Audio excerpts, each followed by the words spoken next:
The city of Bergamo has run out of space to bury its dead. These military trucks are taking the coffins to nearby cities for burial. The coronavirus has hit the Lombardy region like no other place in Italy. Names and faces of lost loved ones fill the local papers as the death toll keeps climbing. Physicians and officials are appealing for help. We are in full emergency with this coronavirus pandemic. Our health personnel, nurses and physicians are working round the clock, countless hours to fight this incredible situation.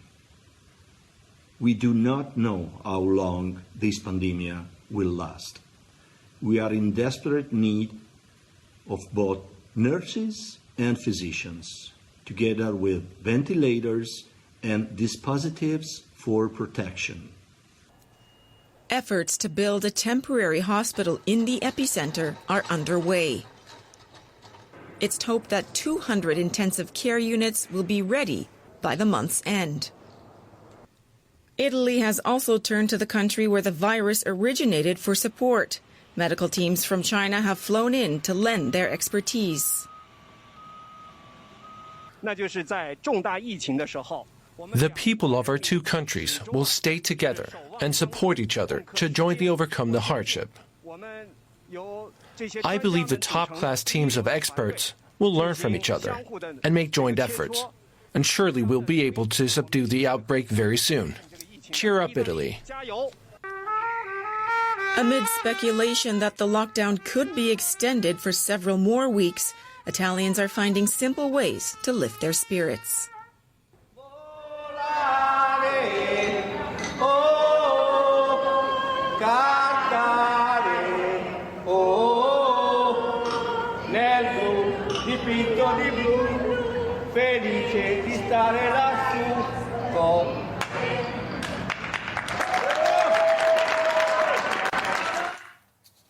Let's bring in journalist Seema Gupta in Rome.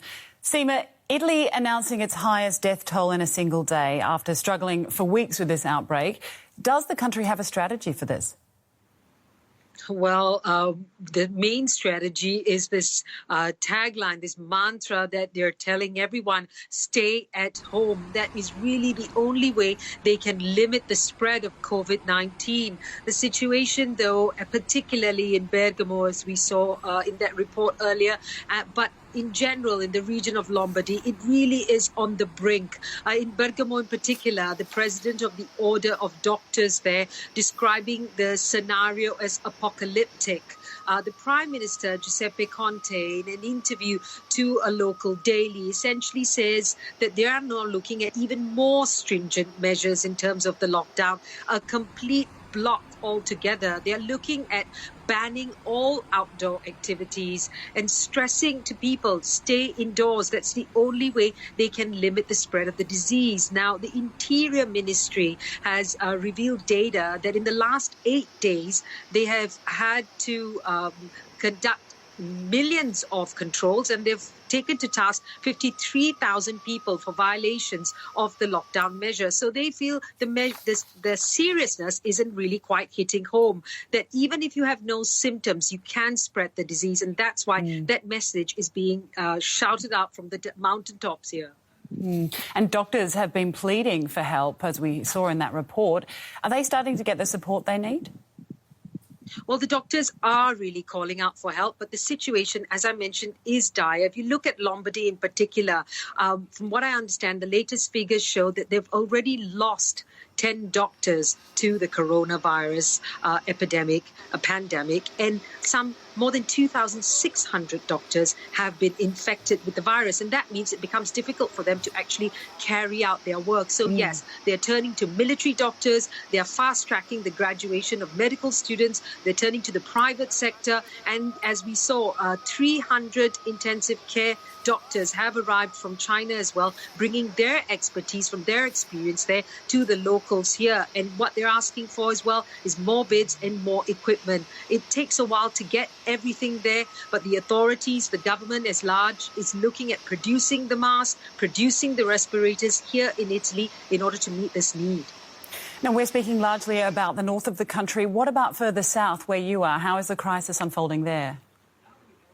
Well, there is concern now here about access to essentials. There is talk that perhaps the supermarket hours might be staggered in order to limit the amount of movement when people go out to get groceries. So there's concern about that. We definitely see more police presence on the street as they control the movements of people. But on top of that, we've seen infection rates here in the south of the country increase, but fairly contained, particularly here in Rome. And we just have to see what's going to happen in the next coming days and weeks, because, of course, we did see that great movement of thousands of people from the north who came down south just before the lockdown measure was put in place. So is that going to cause another wave of infection? And that is why they're insisting so much on social distancing and the big message to stay at home. That way you can limit the spread. Even if you feel well, you could be a carrier.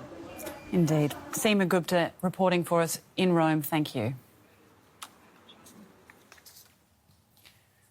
Here in Germany, the Disease Control Centre says the number of confirmed cases has climbed by almost 3,000 in the space of 24 hours. That brings the overall number of infections to 11,000. This as the German Foreign Office launches a major airlift operation to bring home German tourists stranded abroad due to the pandemic. It's estimated around 100,000 Germans are waiting to be repatriated. Many of them were left with little option but to stay put when airlines started grounding flights. Arriving home. On this plane landing in Berlin, tourists returning from Egypt. This was one of the last scheduled flights bringing passengers back to Germany. For many, it was a short vacation. Then came Corona and borders everywhere were closed. Holidaymakers feared they might be stranded. There was chaos at the airport. Some people were not on the list. We too, but with some luck, we managed to get a ticket. We are relieved we could get a seat, of course. About 100,000 Germans are being brought home from around the world. They're returning to a country in suspended animation. The empty airport is just the first sign that everyday life has changed. The taxi drivers here know all about it. Corona destroys everything. What is happening? We never saw anything like this. The drivers are fighting amongst each other, fighting about getting a fare. That is not right. Some wait 4 or 5 hours without getting any business. If we taxi drivers don't work, we don't earn anything. In Egypt alone, 30,000 Germans are waiting for their chance to fly home. The Berlin government is mobilising 50 million euros to make these flights possible. But passengers will have to pay, a fare equivalent to an economy class ticket. Germany says it may call in the military to deal with the impact of the coronavirus. Defence Minister Annegret Kramp-Karrenbauer outlined plans for the potential role of Bundeswehr troops. That could include repatriating German nationals from crisis regions and supporting medical efforts to treat patients with the virus. Australia and New Zealand have announced they're closing their borders to all visitors to try to stem the spread of the coronavirus. The two nations are only allowing citizens, residents and close family members to enter. The travel ban came into force in New Zealand on Thursday night. Australia's ban will start on Friday. Australia has so far recorded around 600 coronavirus infections, while New Zealand has confirmed almost 30 total cases. Well, let's have a look now at some of the other corona-related developments around the world. The EU's chief Brexit negotiator, Michel Barnier, says he's tested positive for COVID-19, but he tweeted that he's doing well and is in good spirits. Spain reports a big jump in new infections and more than 200 deaths since the day before. Spain's total death toll is now almost 770. In more positive news, China reported no new local cases of the infection on Wednesday for the first time since it began recording them in January. And in India, Prime Minister Narendra Modi is addressing the nation after chairing a high-level meeting on efforts to control the outbreak. Well, for the latest from India, we're joined by our Delhi correspondent, Nimisha Jaiswal. Nimisha, what were the main takeaways from Prime Minister Modi's address? Were there any surprises? Well, Rebecca, the Prime Minister has a reputation for making dramatic announcements when he comes to these national addresses, but this one was not one of them. The Prime Minister mainly focused on encouraging social distancing, asking citizens to stay indoors, asking people above 60, 65 to not go out specifically, and only those who are participating in essential services to step out. But this is entirely voluntary. This is just something he is encouraging people to do. There is no lockdown, there's no shutdown, there's only the measures that were already in place. Schools, colleges remain shut, but no announcements about markets being shut, for example. The one thing the Prime Minister called for is, again, a voluntary but complete lockdown on Sunday. He asked people to not come out of their homes this Sunday for 14 hours. But again, this is entirely voluntary, so nothing specifically shocking from this announcement. He also said that an economic group will be constituted to ensure that people are not too badly impacted by the coronavirus. But that's about all the Prime Minister had to say today. The number of infections in India is still comparatively low given the high population. Are there fears of a surge? Well, Rebecca, the speculation is that the reason the Indian government has moved so quickly in its actions, for example, cancelling all foreign visas, stopping flights coming in from affected areas, and restricting flights coming in from other countries even further over the next week, could be because while the numbers are low, India does not have the capacity perhaps to handle a massive surge in cases. India has amongst the lowest GDP percentage spending on healthcare, and there is concern about a surge in cases that could happen if the patterns of other countries are to be learned from. Now, of course, there's also criticism of the Indian government. While strict measures have been taken, some health experts are saying India is not testing enough, and if there was more testing, it could be found out that India is not at stage 2, which is local transmission as it claims, but could well be at stage 3, which is community transmission. Public spaces in India are different than they are in Europe or China, for instance. What are some of the particular challenges facing India when dealing with this pandemic?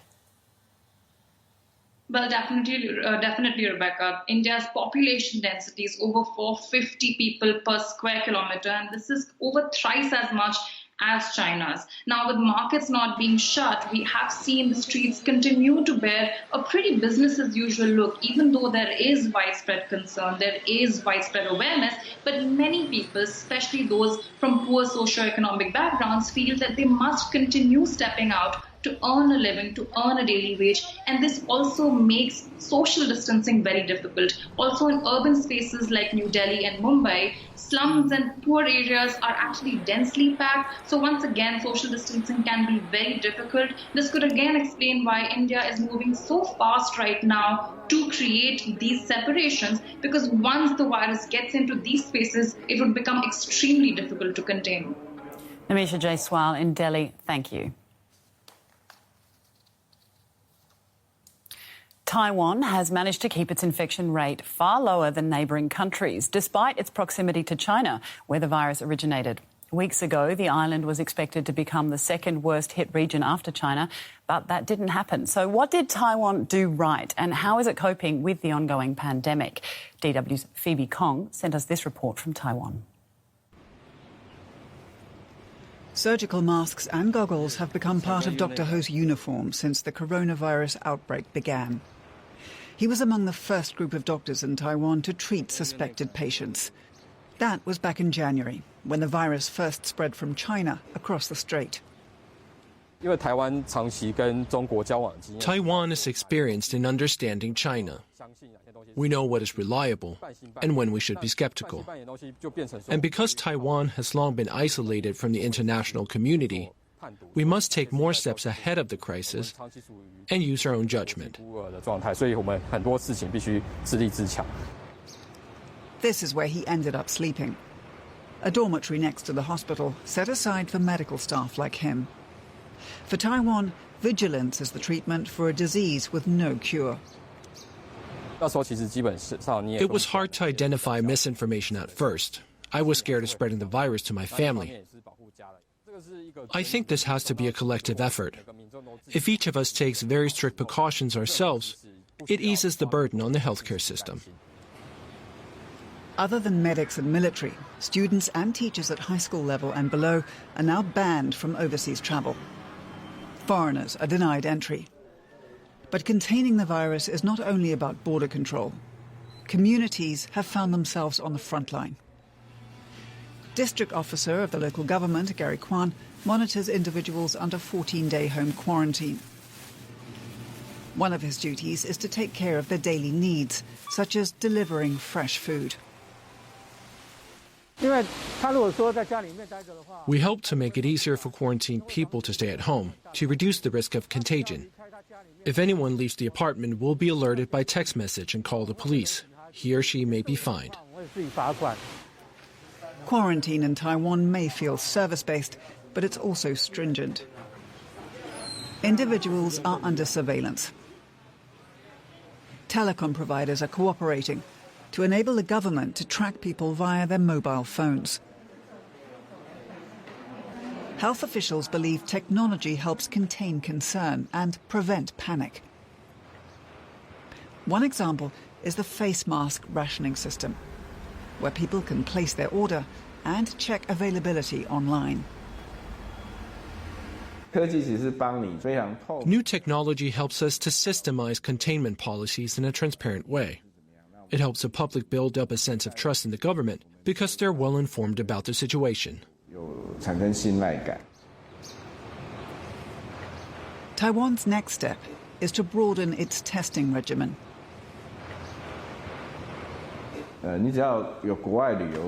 Anyone with overseas travel history, fever, or respiratory symptoms is eligible for testing. According to research, the spread of the virus can be largely contained if 60% of infection chains are broken. We're trying our best to achieve that. The island remains concerned about a potential massive outbreak.